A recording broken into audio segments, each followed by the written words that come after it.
Hey guys, I am coming to you this morning from our little office guest room here in our house. I wanted to share with you my 10 favorite books for launching Daily 5.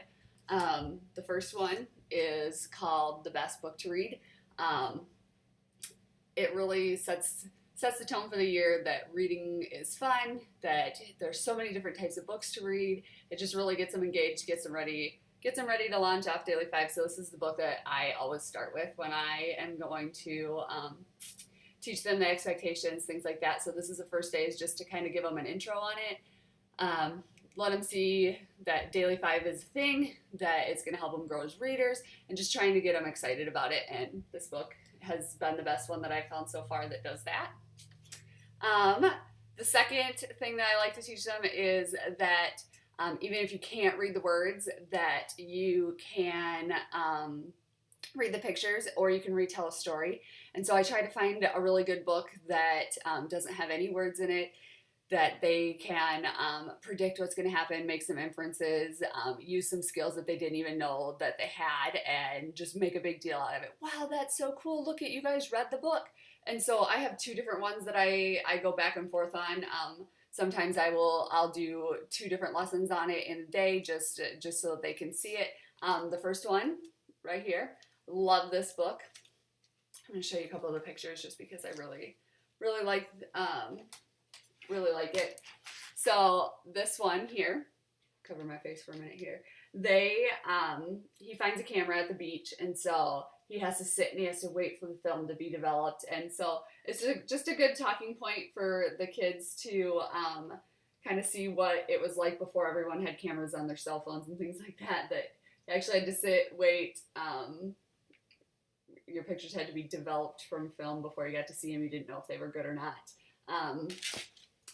It goes on then to show different pictures that were on the camera, and so they're just really interesting. It's like a whole new under the sea world for them. There's little tiny aliens in it. It's just really engaging for them. And then he finds that kids had been taking selfies all along, showing who had found this camera and stuff. So then he gets to put it back into the ocean for a new kid to find. So just kind of a fun little engaging book for them.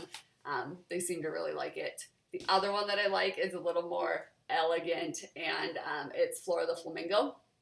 And I like this one because it's interactive. It's got flaps and things, and so it just kind of shows how Flora and the flamingo's relationship grows throughout the book. And then in the end, they become friends. It's really cute. My girls really like that book. Boys, meh, but they follow along and they like it. Next one is called The Best Place to Read. I use this one when I am introducing to them Read to Self, because they need to find a spot that they can sit, they can be successful at, that they can become better readers at. And so this book is spot on for that. It's about this little boy, and he finds all these places where he thinks are going to be good places to read. So this little tiny chair, or his dad's chair, or his grandma's rocking chair, and there's something wrong with each of the places. And so in the end, he finds out that the most comfortable chair to read in is with his mom, with his favorite book. And so I like it because it really just shows them that it's really important to find that one place that they really like to read, that they can do a good job at. The next lesson I always teach for Daily 5 is how to pick a book, which is really, really hard for my kindergarten and first graders to learn how to pick good fit books, because I have such a wide range of readers in my room, usually kids that don't know any letters or letter sounds, and then I have first graders that are reading at third, fourth grade level. So this book really helps them see that they don't all need to be reading the same books, because each person has a different good fit book. So in this book, the dog is trying to find the perfect shoes. And so usually he tries some rain boots, he tries some fancy shoes, he tries some flippers, but none of them work. And then he realizes in the end that his paws are really the perfect shoe for him. When I launch this book, though, or when I talk about it, I bring in different shoes. So I bring in my kids' shoes, I bring in my husband's shoes, I bring in some of my shoes, all different types, dress shoes, tennis shoes, boots, different sizes so that they can see. And then we talk about how shoes are just like books, and that that when you're going running, you don't want to wear high heels because that's not a good fit shoe. And so that books are the same way. So they have to think about what their purpose is for reading when they're picking the book.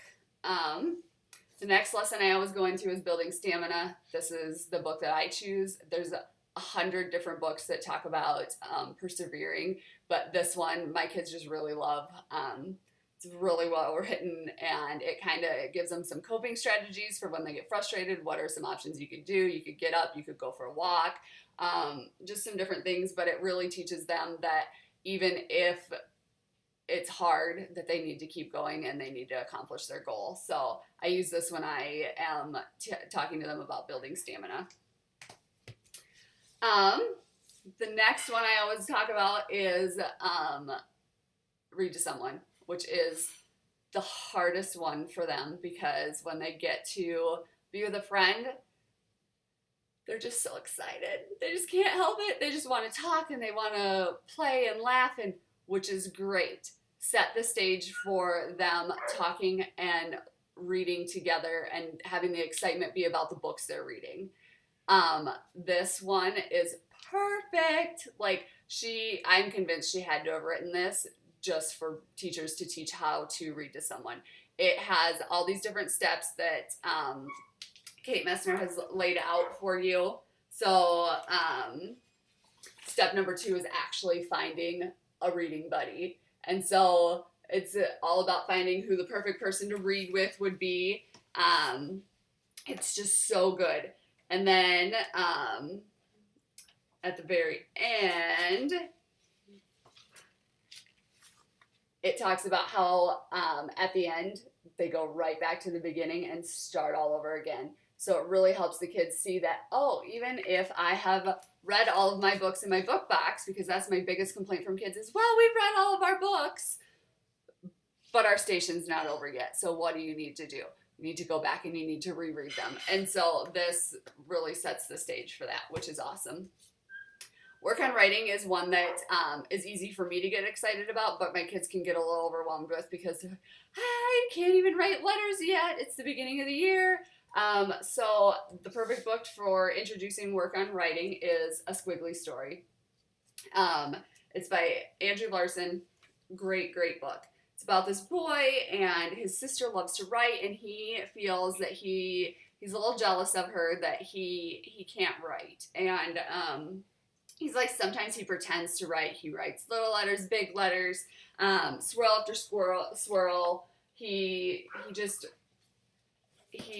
tries. He tries really hard.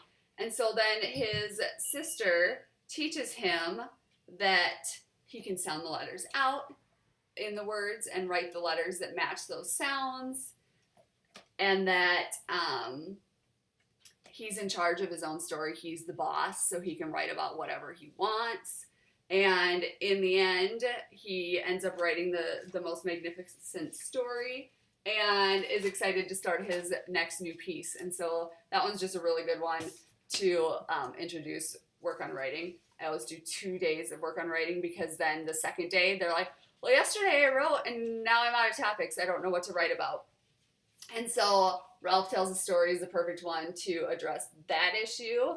And in it, he finds out, because he's that kid that is laying all over the floor on the desk, and I just don't have anything to write about, and he's just so dramatic about it.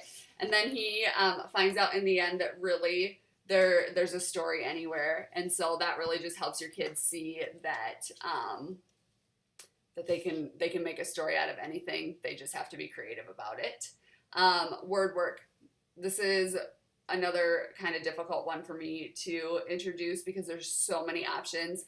My first tip is make sure that you know exactly which stations you're going to intro. You're going to stick to them, and you're going to let your kids learn them completely before you move on. Don't overload them with a ton of different options, because that's exactly what will happen. They will get overwhelmed and it will lose its value to them. I try to teach my kids that words are very, very important, that there's all different kinds of words. There are interesting words, there's fancy words, there's kind words, there's words that we don't say to friends that they're, and so I like to introduce word work with rainbow writing, actually. Super simple, where you just give them a list of words that you've already chosen, and they practice writing them out and reading them, and each letter is a different color, and they just alternate colors throughout the word.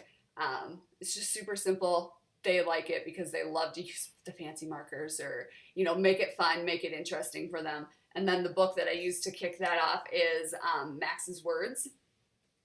Such a good book. He collects words. His brothers all collect things, and he has nothing to collect, and so he decides that he's going to collect words. So he cuts them out from everywhere, and it's such a good book for kids to see that there are words everywhere, and that they're important, and that you should collect them because you want your vocabulary to grow. And so in the end, his brothers decide that his collection is valuable, and they kind of want a piece of it. So it's just a good book. And then I always do another day where then I introduce 3 stations at once and let them rotate all 4 stations. Just because then they do have some options, and it starts to allow them to see that they are going to have some choice during their daily 5 time. And so the next one is called The Word Collector, and I like this book just because of the author, Sonia Wimmer. How she lays the words out on the page. She just makes it a little more interesting for them to look at, and they can see that they can play around with words. And so she hands out all these words to different people, and then all of a sudden one day they're all gone, and so she is just beside herself. She doesn't know what she's going to do. And then she realizes that the people that Luna gave her words to have started to make new words and have started to use her words in different ways. And so it's just really interesting so that the kids can see that that's how words formed, and that's how we've gotten our language and things. And so it just really helps them understand the importance of word work, because sometimes I feel like my kids lose the value of why it's so important for word work. And so if you start it off right and hit the ground running with it, and just keep reminding them that learning new words, having a good vocabulary helps them read better, write better, helps their brains grow, give them that growth mindset, then you'll be good to go here with Daily 5. So next week, I'm going to bring to you my Daily 5 unit. I actually have a full unit on Teachers Pay Teachers. You can find it in my store right now. But next week, I'm going to actually break it down and show you some of the activities that I do with them and why it's important. And if you struggle with it, then that'll be the great resource for you to have. I will also have a freebie next week, so make sure you sign up for my newsletter, because I have a freebie for you that'll help you organize your Daily 5 rotations, and it's a good one. So, yeah, thanks for tuning in today. I hope you find some books that you maybe didn't know about, or books you already had that you can repurpose for introducing Daily 5. Down below my video here, you will find little snippets about each one. You can click on them. It'll take you straight to Amazon, and you can grab them there if you don't already have them. Yeah, thanks for tuning in.